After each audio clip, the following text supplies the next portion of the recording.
The night at Heartland feels heavier than usual. The ranch is silent, yet the silence screams louder than words. The fences stretch across the land like scars, and the barn light flickers as if it is holding its breath. Nathan stands in the middle of it all, lost, his shadow long against the dirt. This is not the man he thought he would become. This is not the future he dreamed of. Tonight is not about strength or pride or even hope. Tonight is about a man's last attempt to speak the truth he has buried too long.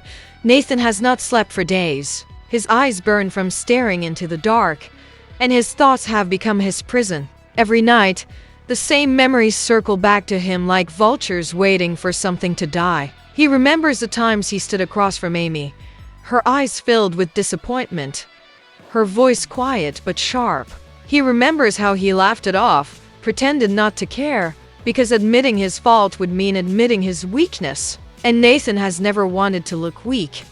But now, weakness is all he feels. His chest is heavy, his steps uncertain. He walks the ranch like a stranger, as if every corner reminds him of something he lost. The barn smells of hay and dust, yet to Nathan, it smells like regret. He touches the wooden beams and wonders if Amy's hands ever brushed here, if Ty once leaned against the same post. That thought burns him the most. Ty! Even though Ty is gone, Nathan cannot escape the weight of his memory. Ty's presence is everywhere. In the stories people tell, in the way Amy looks at the world, in the silence she leaves behind, Nathan is jealous of a ghost. He knows it. He hates himself for it. He envies a man he can never defeat, because Ty is not just a memory to Amy, he is the measure of all love, the mark that Nathan will never reach. This realization breaks him. It leaves him restless, pacing the barn floor until his boots scrape the ground raw. He whispers Amy's name in the dark, but the walls echo it back, empty and cold. Tonight, Nathan reaches a point he cannot turn from. His pride, the shield he has carried for years, feels like a chain around his neck. He cannot breathe with it anymore. He knows he must let it go, even if it destroys him. He must say the words he has kept locked away, not for forgiveness, not for hope, but because silence is killing him faster than rejection ever could. So he prepares himself. He straightens his back, though his heart is weak. His hand trembles as he grips the barn door, stepping out into the open night. The wind cuts sharp against his face, almost as if the world itself is daring him to speak. He looks toward the house where Amy might be, where the lights have already dimmed, and he knows this could be the last chance he will ever have. His final words will not be perfect, but they will be real, and that has to be enough. The words do not come easily. They fight him, drag against his throat like broken glass. Nathan stands in the open air, but it feels like he is suffocating. He lowers his head and finally speaks, not loud enough for the ranch to hear, but loud enough for his own heart to break. Amy, I don't deserve to say your name. His voice is thin, shaking, but I can't keep it inside anymore. The wind stirs around him, pulling at his jacket, but Nathan doesn't move. His eyes fix on the dark outline of the house where Amy might be sleeping. He imagines her sitting by the window, her face half hidden by the glass. He imagines her listening, even though he knows she isn't there. And still, he goes on. I spent so long trying to be someone you could respect, but the truth is, I failed before I even started. I wasn't honest. Not with you. Not with myself. I thought strength meant shutting people out, pretending nothing hurt me. But I see now, it only made me a coward. His voice cracks, and he presses his hand to his chest as if the pain is tearing through him. I watched you give your heart to someone else. And Amy, I hated him for it. I hated Ty, even when I told myself I didn't. But what I hated more was knowing I could never love you the way he did. He gave you everything. I only gave you doubt. The barn creaks behind him, the sound of wood shifting in the night. Nathan feels small, like the land itself is listening and judging him. He swallows hard, but the words keep falling. You don't owe me forgiveness. You don't even owe me a second thought. But I owe you the truth. I wanted to be the man who healed your pain, but instead I became another wound. And I can't take that back.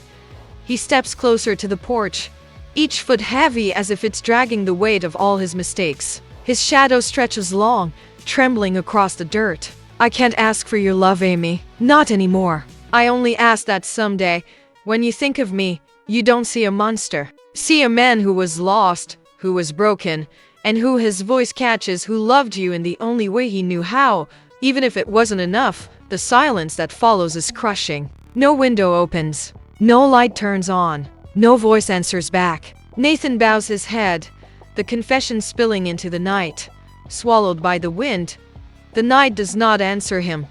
Nathan waits, his breath short, his heart pounding like a hammer inside his chest. He keeps his eyes on the windows of the house, searching for any sign, a light flickering on, a curtain shifting, the smallest movement that might mean Amy heard him. But there is nothing. Only darkness. Only silence. And silence cuts deeper than any word could. He feels the cold creep into his bones, a chill that no jacket can fight off. His confession hangs in the air, weightless, drifting away like smoke that no one bothers to see. For the first time, Nathan understands what true loneliness feels like. It isn't being alone. It's pouring your soul out and realizing no one is listening. He lowers himself onto the steps of the porch, his hands trembling as he presses them together. That's it then, he whispers, but the words feel hollow, too small against the vast quiet. He closes his eyes, and in that silence, memories strike him harder than any reply ever could. He remembers Amy's laugh, soft and warm. He remembers her voice when she said his name once, in a way that almost felt like care. And then he remembers how quickly that warmth faded into distance, how her eyes hardened, how she stepped away from him again and again.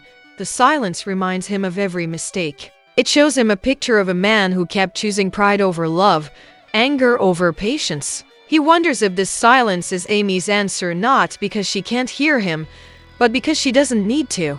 Maybe the truth is too late. Maybe she doesn't want to hear it at all. A horse shifts in the barn, letting out a restless sound, as if even the animals feel the tension that wraps around Nathan like a rope. He stares into the night sky, the stars faint behind the drifting clouds. For a moment, he lets himself imagine that Amy is standing beside him, listening in quiet understanding. But the image fades fast, leaving him emptier than before. He drops his face into his hands and exhales hard, broken. The silence has answered him with finality. There will be no forgiveness tonight.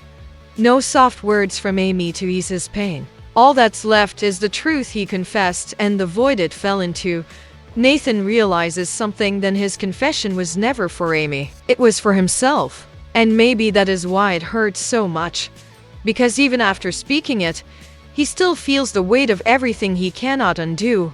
Nathan cannot hold himself together any longer. The silence that followed his confession presses down on him like a mountain, and finally, his body gives way. He drops to his knees in the dirt, the ground cold and rough beneath him. For a moment, he doesn't even feel human anymore. He feels like a shadow of a man, a figure stripped of all pride, clinging to nothing but pain. Amy. The name tumbles from his lips again, but this time it is not a call. It is not even a plea. It is the sound of surrender, of a man giving up the last piece of armor he ever had. His voice breaks in the middle, as if even saying her name has become too heavy. Tears sting his eyes, and though he fights them, they fall anyway, slipping down his face and vanishing into the dirt. He does not wipe them away. What use is there in pretending anymore? For years, Nathan built walls around himself, walls of anger, walls of control, walls of pride. Now those walls lie in ruins,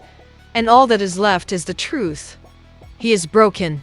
The night air grows sharper, colder. The stars above him shine indifferent, too far away to care. The world continues as if nothing has happened, as if Nathan's confession and collapse mean nothing. That, perhaps, is the cruelest part, realizing that life moves on, even when his own has stopped.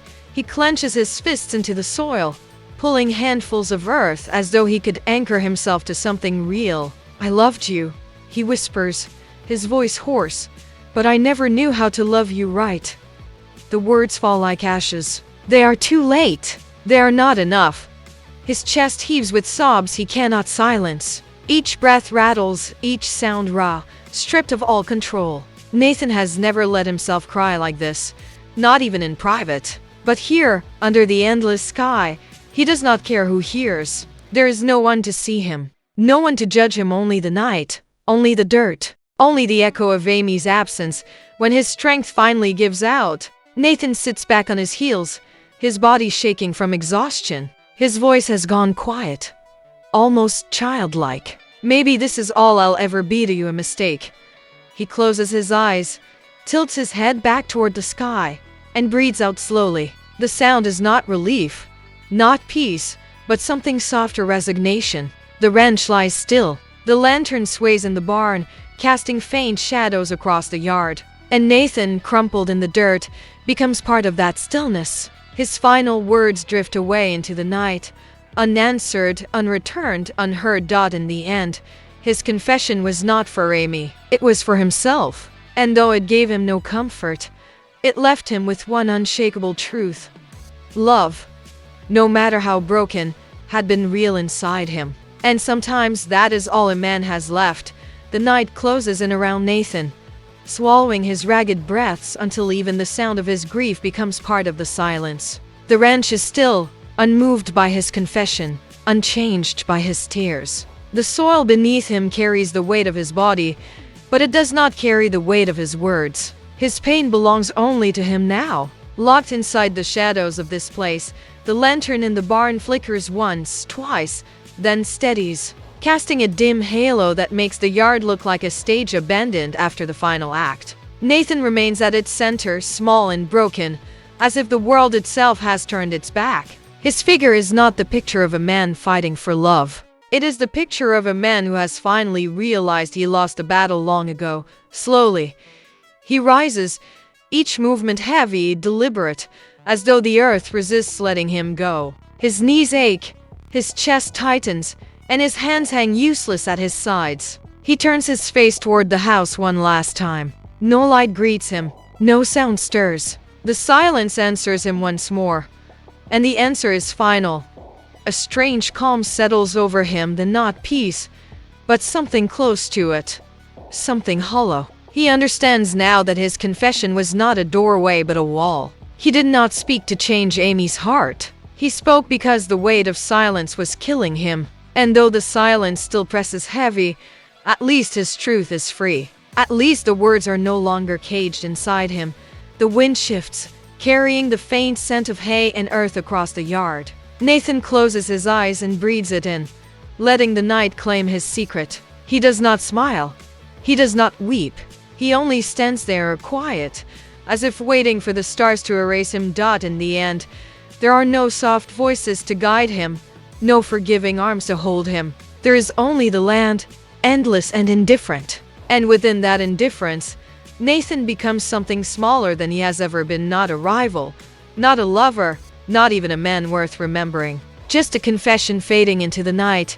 The screen fades to black. A single line appears, written like a whisper meant only for those who stayed until the end.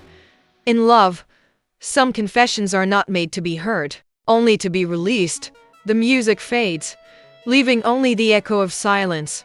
By morning, the ranch looks the same as it always has. The sun rises over the hills, spilling light across the fields, painting the barns in gold. Horses stir, their breaths soft clouds in the cool air. The chickens scratch the dirt, the dogs bark in the distance, and life moves forward as if nothing has happened.